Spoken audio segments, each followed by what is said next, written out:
All right, biggest goals. Well, goal number one is to get a better SD card that has a little bit more memory on it, or to keep this one cleaned out so I don't have to do that again.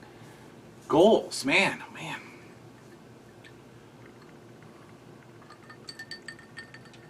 You know, again, I think there are some financial goals. I think there are some payoff goals. You know, getting as close to living debt-free as possible, which is a heck of a lot harder than you'd think, or what people like Dave Ramsey say, you know, how easy it is. It's not. You know, to continue to be able to provide at a high level for the children and give them a good life.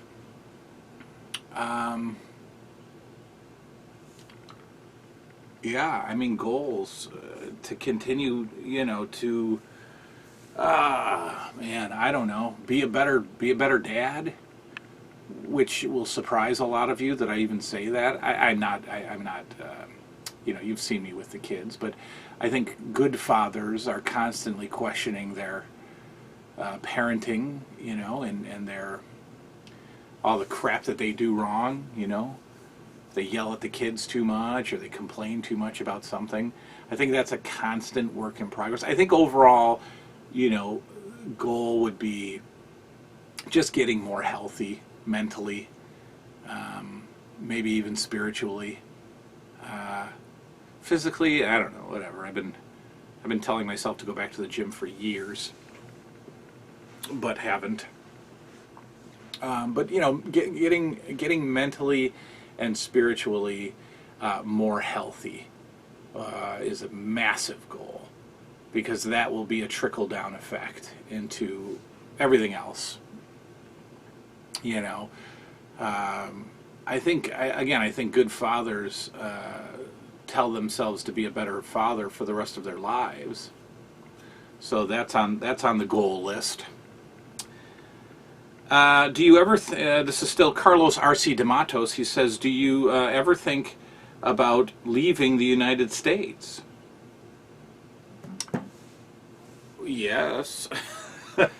I mean, that's a tough, you know, you got to be careful with that question, because, you know, if you answer it a certain way, then you have possibly people getting upset with you because you're, you know, not a patriot and loyal to the good old USA. And that's not the case at all. But have I thought about leaving the country? Sure. Sure. Why not? I mean, you know, we're a mess. We're a mess.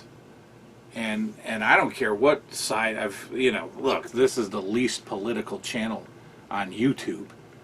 And I've often said that I don't care what side of the fence you're on. The crap that we do to each other from opposing sides of the fence is unacceptable. It's ridiculous. You know, and you know, I've never seen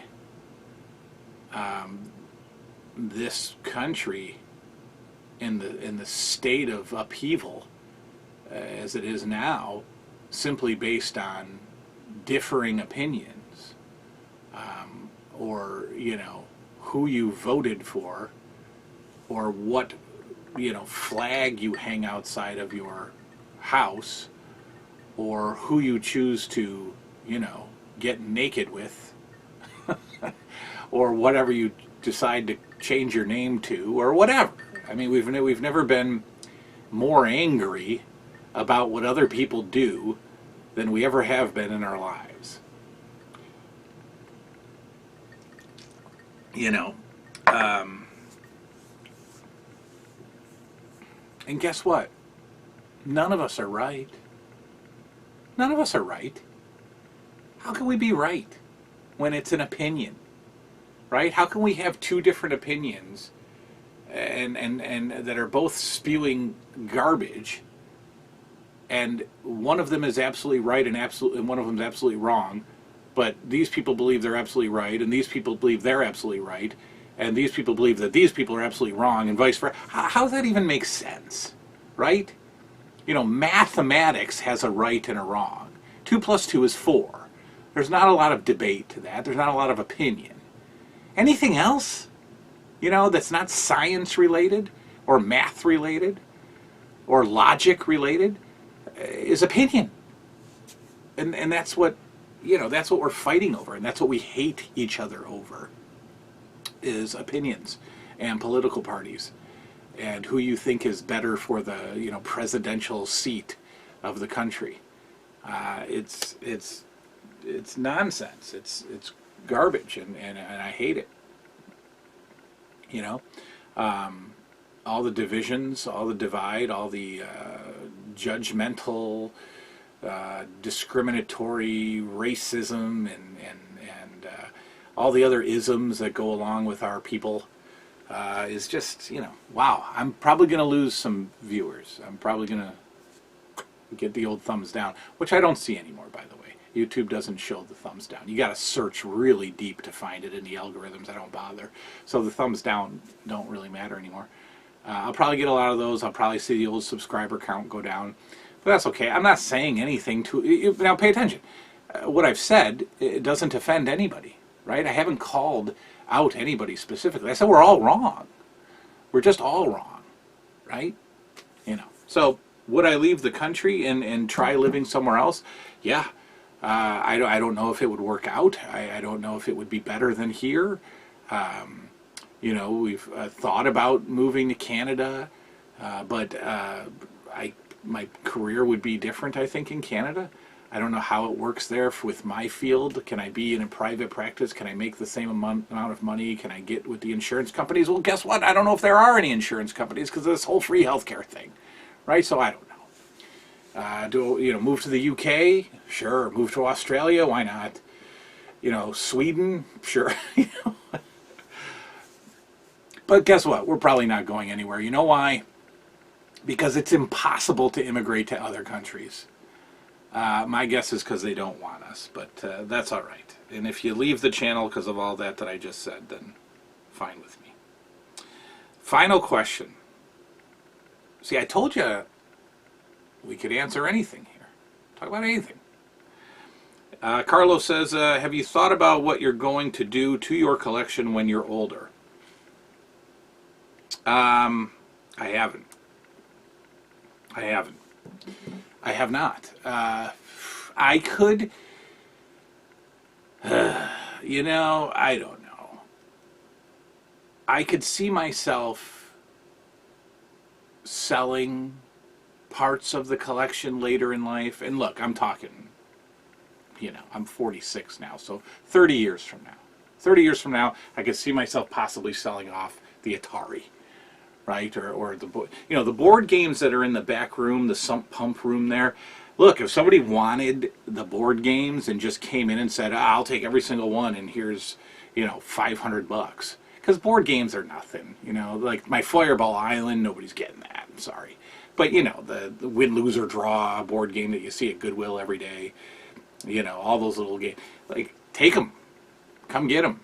I guarantee all the pieces aren't there, but whatever, come get them. I'd get rid of those tomorrow. They just sit there back there and taking up space. But no, I haven't really thought about what to do later on. I don't know. I wouldn't. Who knows? Who knows? I really don't know. How's that for an answer, Carlos? I gave you 3 good, solid answers. Thank you for your questions. You are a good friend of the channel. All right. This is my man John.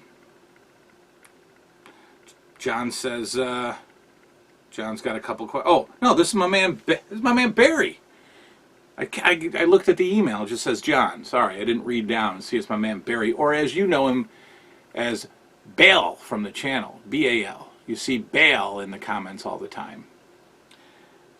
And he says, he's got 3 questions, and these are right up Carlos's alley when it comes to the questions. He says, what's your worst date?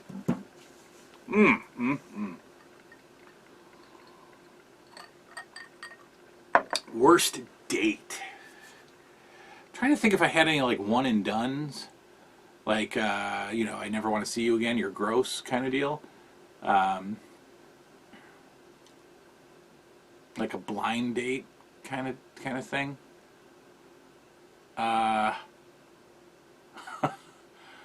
Yeah, I mean, you know, there was, I hope nobody watches this. Well, my children and their mother. You know, back in the day when you'd go out, you know, I was like 21, 22, and you go out, you know, and back then, what is it, like 96, 97? You go clubbing, right? You go to the clubs, you listen to some DMX, you know, you listen to some whatever radio station club night party jam mix that they put out at the clubs. You know, you drink a bunch, and then you get the nerve to go out on a dance floor and try to, you know, try to sidle up next to some chick, and if she's hammered, then, you know, she responds appropriately. If she's not, she just looks at you and rolls her eyes. Did you like that little thing? There was a couple of times when, you know, you know, the lighting is a certain way, or the booze is flowing in a certain direction, and you know, you get you're paying attention to people that you wouldn't normally, or they're paying attention to you, and I don't know, you think there's some magic there, and then you go and you hang out 2 days later, and lots of sobriety later, and daytime and sunlight, and you know, you that happened a few times. You know, I don't know if we actually went out on dates, but that happened a few times. Yeah, I mean, I ran out of gas a few times, you know, picking up a girl and parking in her driveway and coming back out, and the car won't start because I ran out of gas, and you know, you look like an idiot, and their father has to take you to the gas station and get a can of gas, you know, fill up the can, and you just look like a dummy, and you know, stuff like that, I guess, you know. My most embarrassing moment. Oh man. Most embarrassing moment. I always remember this one fondly. It was let's say fourth grade, right? Fourth grade. I'm on the school bus, long school bus, filled with kids, and we are one of the first stops, I think, you know, to be let off to go home. And back then, obviously, I don't know how it is today, but back then, as you got closer to your stop, I guess the cool thing to do at that point was stand up, right? You know, you stand up now, like, you know, we're on our street now, so let's stand up and wait around for the bus to stop and let us out, you know. So I stand up, and I don't know what happened. I don't know. A cat ran in front of the road. A kid. I don't know. But the bus driver slammed on the brakes and popped that air sound, you know. But hit the brakes, and I was standing up, and so I was probably 5 rows back, let's say. Well, I started tumbling all the way down the aisle, and landed. Kind of wrapped around the shifter there. Remember, the school buses had the shifter on the floor, and so I was like, you know, tucked all wrapped around that shifter, because I had stood up like a cool kid, and literally somersaulted all the way down the aisle as he hit the brakes. Pretty embarrassing moment right there. All right, last one from my man Bale. Most disappointed you have been with meeting someone famous apart from Tito. Yes. I still got to tell the Tito Santana story again. That's a good one. Uh, I mean, I met Raven at at an indie show, and he refused to take photos with people because the flash of the camera hurt his eyes. That was stupid. I mean, I was disappointed with meeting Ric Flair because I had built it up to be like this ridiculous, bucket list item, and he barely even acknowledged me. That was like, you know, 5 years ago, old man Ric Flair. And it's just a quick meet and greet, shuffling 300 people in for a photo. He's not going to have an interaction with everybody. But I swear he didn't even look at me. And I had the robe, I had the domed globe belt over my shoulder, and I wasn't even. He literally didn't make eye contact, and he wasn't even looking at the camera when we took the photo. So that was rough. I went to another indie show, and the promoter apparently skipped town at the end of the night and didn't pay any of the guys.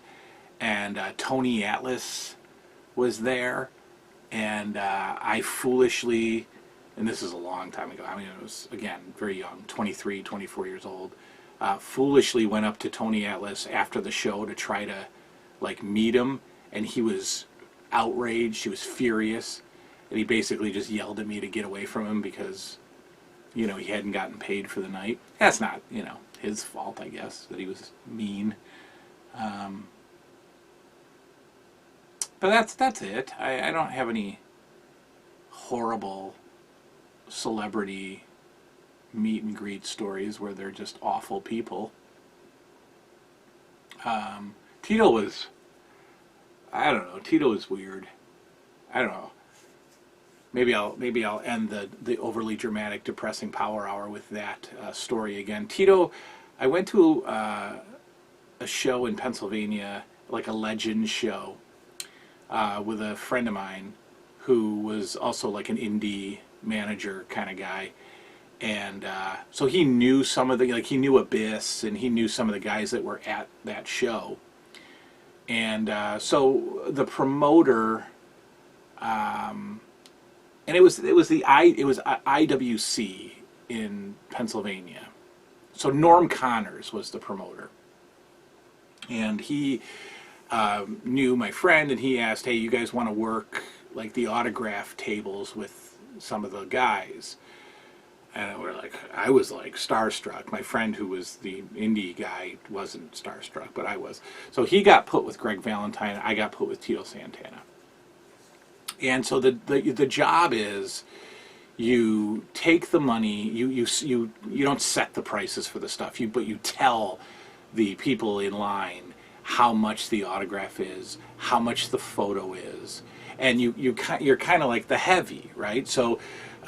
When somebody would come up, you could get a $10 Polaroid with Tito Santana, but also if you took a photo with your own camera, it was also $10. And this is before meet and greets were super everybody knows how it works, But so I had to tell people no, it's $10 with the Polaroid, it's $10 with your own camera. And they're like, come on, man, this is all. And I had to be the one that kept saying, this is the way it is. If you don't like it, get out of here. Well, so Tito would be to the point where he would play dumb. So kids would come up to him and have a little Tito Santana card and no money whatsoever and no parents whatsoever. And they would come up and they'd say, can you sign this? And I'd have to say, whoa, kid. That's $10, or you get it. You get yourself out of here. And he would tell me to do that, and he wouldn't say a thing. He would tell me to do it, and then when I did it, he would be like, no, come back here. I'll sign it for you. And he'd make me look stupid, right? But the worst thing was his freaking camera was junk, a Polaroid. Right? What the heck? Who's using a Polaroid? Okay, So the deal was, I would take, if somebody chose the $10 Polaroid picture, I would take the picture, right? And Tito's standing there with his stupid AWF belt or whatever, and the camera wouldn't work consistently, right? It's just a camera with a button. Okay, I'm not a moron. You just press the button, but it wouldn't work. It wouldn't work. The button was stuck, or it wouldn't work. And he was getting so mad. And he was like blaming me for not being able to work the camera. And I was like, the camera doesn't work. I can't get I'm pressing the button. You see me pressing the button. It's not working. So that was it. And he was just during the autograph signing, I guess there were a couple of guys that were making a Bruno Sammartino documentary. Bruno Sammartino was also on this card as like a guest, whatever. And they were making a documentary about him, and they were interviewing Tito because it was, they were saying, well, Tito Santana, you were in Bruno Sammartino's last match with, you teamed with Bruno Sammartino in one of his last matches, and it was like it was a cage match. It was like Bruno and Tito versus, I think it was like Savage and Adonis or something like that at the time. And Tito was just so argumentative with the documentary people because they would ask stupid questions like, "What was that like?" And they're doing a documentary.